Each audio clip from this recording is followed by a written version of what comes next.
All right, I am at 20 minutes on the treadmill right now. It's 6:30 in the morning. I woke up at 5 a.m. Been getting some work done. I'm about to hop off the treadmill and just walk over to the gym now, so I'll have about, 4,000 steps by the time I get there, about 5,000 steps by the time I get back. We're doing legs today. I'm at 560 calories. If you've been watching the videos for the last 3 weeks, you know what I had for breakfast. About 60 grams of carbs with my potatoes, do instant potatoes, and then a protein shake. And right now, before the gym, I'm doing electrolytes. So just normal electrolytes, sodium, potassium, a little bit of magnesium, and that's getting me ready for the day. But probably like, why, Tristan, why are you doing cardio before you go work out for legs? Well, I always try to get in a walk after I do my breakfast or any meal in general, just because the digestion is going to be sped up. Like, let's say you eat a big meal and then you just go lay on the couch. Do you think your body's going to properly be ready to digest it if it's just, fermenting in your stomach and you're not moving around? If your body's moving around, expending energy, you're going to digest that food a lot better. So if you guys watch Stan Efferding, and if you don't, I highly suggest that you guys go watch some of his videos, some of his podcasts. I really stick to a lot of his philosophies with training, but primarily diet and his vertical diet. That's where I got my philosophy on diet, and my philosophy on a lot of my training that I do is from him. And so Stan Efferding is like, when he coaches guys or girls or professional athletes, he always has them do a 10-minute walk after every single meal just to help with digestion. And so since I've been doing that, not only do I have my step count go through the roof, and I don't have to worry about, going on specific timed walks throughout the day for like an hour to get my steps in, is I could just hop on my walking pad, get some work done after I eat my meal, and this is just brainless work that I have to do in the morning. So I don't have to have a ton of cognitive ability. But, the reason I think that it's so important to get your steps in is not just because, I'm not doing cardio right now. This isn't technically cardio because I'm able to talk to you guys. Yes, I'm breathing harder than I would be if I was sitting on the couch, which, in my apartment, I don't even have a fucking couch. So I can't even sit on the couch. I can sit on the chair back there. That's all I have in this apartment, and my bed, right? I can only sleep, or I can sit on my desk and work, or I can walk on the treadmill. And so those are the three things. If you really cut off all the other options, it's like, I'm bound to hit my steps. But this isn't cardio. This is just, getting my body moving. I don't see myself like maybe zone 2 cardio, but it's not fatiguing to me. Like, this isn't gonna hinder my workout that I'm about to do for leg training. If anything, it's gonna make it better because I'm warming up my legs. So for any of you guys who are like, oh, you're not supposed to do cardio before you go work out and lift. Yes, intense cardio. I'm not running a fucking marathon or a 5K even. I'm not even running in general. I'm just walking at a moderate pace, warming up my legs, getting blood flow to my body, hydrating, right? Proper things you should be doing for your body when you wake up in the morning after you've been sedentary for 8 hours, right? I only got 7 hours of sleep last night, but throughout the night, not only are you not moving, your blood isn't flowing as much, you're getting dehydrated, right? You're lacking minerals and vitamins and protein and carbs and food. Your metabolism is shutting down because you're not eating anything. So when you wake up in the morning, you have to fire that shit off again. So eat some protein, eat some carbs. I know I used to do keto, and everybody doing keto is afraid of carbs in the morning. They want to stay in ketogenesis or whatever it's fucking called. And that's a load of bullcrap. Ever since, I've put back carbs in my diet, I have a balanced diet of carbs, proteins, fats.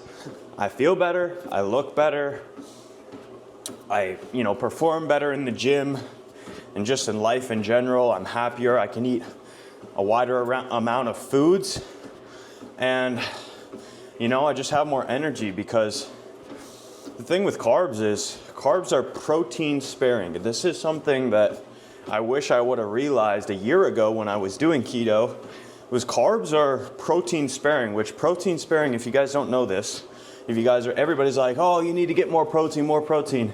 Past your body weight, you don't really need more protein. Yes, it's gonna be more satiating, but what carbs do is they're a fuel source. So if you guys are having not enough carbs just convert to energy, right? They just convert to energy and glucose.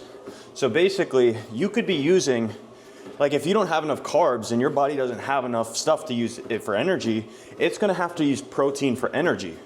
And so if you're using protein for energy, yeah, that's completely fine. But your body's having to go through the process of converting those proteins to carbs for energy. And so then you end up in the scenario where they're going to carbs anyways. Might as well just eat fucking carbs. Like you're getting used, the protein's getting used for carbs or for energy anyways. Might as well just, save your body, the effort of converting that protein to carbs and just eat carbs. It doesn't make any sense. And then you're going to actually let those proteins, that protein isn't going to have to get converted, so it can do what you ate the protein for, right? Which is building muscle.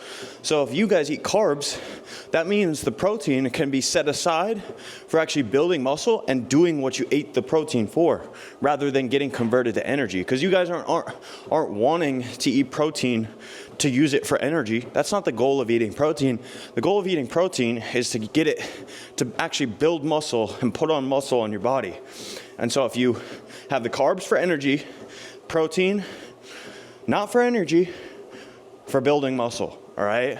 So that's why you need the carbs, because if you don't have the carbs, the protein now has to first use for energy so your body can function, and then what's left over, then that can be put towards building muscle. So remember that, keep that in mind for you guys that are doing keto, low carb, like I used to do. You gotta keep that in mind, all right? That's what the carbs are for, is for energy. And so I'm not afraid of carbs anymore. That's why I actually eat more carbs in a day, or try to eat more carbs than I do protein, until, you get in a deficit so low that your carbs are lower than your protein. Then, things change. But that's a completely different scenario that most people are not in. So I'm going to get off the treadmill right now. That's 100 calories according to the treadmill that I've burned. But, treadmills and ellipticals and cardio machines really don't tell you accurately how many calories you burned. I would not trust that shit telling me how many calories I burned. You got to look at the watts. So that thing doesn't have watts. But I think it's like 30% that these machines, if you're like, okay, I burned 200 calories or 100 calories, 30%, so 30 calories under that 100 calories. So realistically, I probably only burned like 70 calories in that, 25 minutes that I was on the treadmill. But anyways, I'm gonna head to the gym right now. I'm gonna pick up some caffeine. So I'm gonna get an energy drink, probably, a C4 or something, just to give me some caffeine, because I don't have any pre-workout, and I gotta order some. So I gotta order protein powder, pre-workout. Those are really all you need for supplements and electrolytes, right? Creatine. You guys can see, I used to have so many supplements. This is everything I have now, right? It's just protein powder, electrolytes, creatine.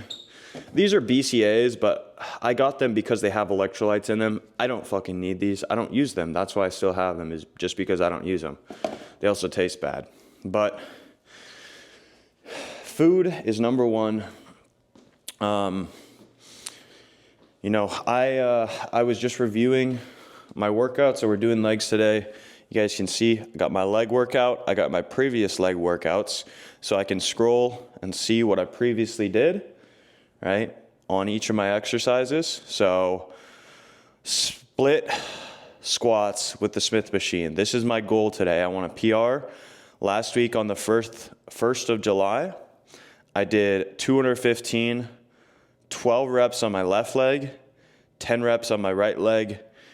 It looks like I did not write my second set in. I don't know why I did that. Maybe I blacked out or something like that. I honestly don't remember. I don't know why I didn't write my second set in, but we're going for 215 for 12 reps. Or actually, I'm going to go probably to 225 and then try to get, 12 reps because that's too many reps. I should be going closer to 8. And now that I sat down, my back kind of hurts, so.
Before I do go, I just want to say this as well.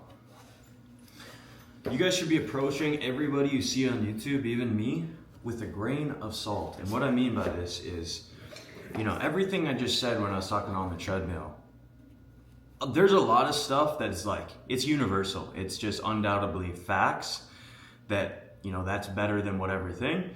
For instance, the law of thermodynamics, you're not going to change that. That's just, there's no hack of eating apple cider vinegar that's going to burn specifically fat or one of these things that you see on YouTube that's just a complete scam. But I'm talking about things what your ratio of proteins to carbs is. Because some people might function better on lower carb and higher protein, or higher fat or lower carb or whatever, or higher carb. People function on different things. So moral of the story, figure out what works for you. What I explained is what works for me, and then stick to that. Don't listen to somebody on YouTube say some bullshit, because you never know if it's actually true or not until you try it for yourself and you figure out, okay, this works, okay, this doesn't work. Because I've had a lot of people where I really respect them. I listen to something they say, I do it, and it works worse for me. I feel worse, I look worse, I don't know, it just doesn't work for me. So I go back to what I started in the beginning. Even though they might say it's better than whatever you say out there and they have a PhD or whatever the fuck, that doesn't mean that they're always right. We should not value, somebody else's opinion just because they have a PhD or some degree or something like that. I'm not saying that they're stupid or they don't know what they're talking about. They probably do know what they're talking about. But you should value what works for you and what is factually gonna give you results, versus just somebody's opinion or somebody's philosophy on what they think is the best way of doing something. Figure it out for yourself. Don't get too caught up in, this works, this doesn't work, because there's too much nuance nowadays. Stick to the fucking basics. Lift heavy, have high intensity, eat clean, eat whole foods, and you'll be good. All right, just stick to the basics. All right, we got some rice cauliflower. It's not normal rice, it's cauliflower, and then ground turkey. It was 8% fat. So that's meal number 2. I got the other half of the pound in that pan. I'm gonna put it in the fridge and then just eat it for lunch. So yeah, it's about 11 right now, I think. Yeah, quarter to 11, and got nothing else to say. That's my meal.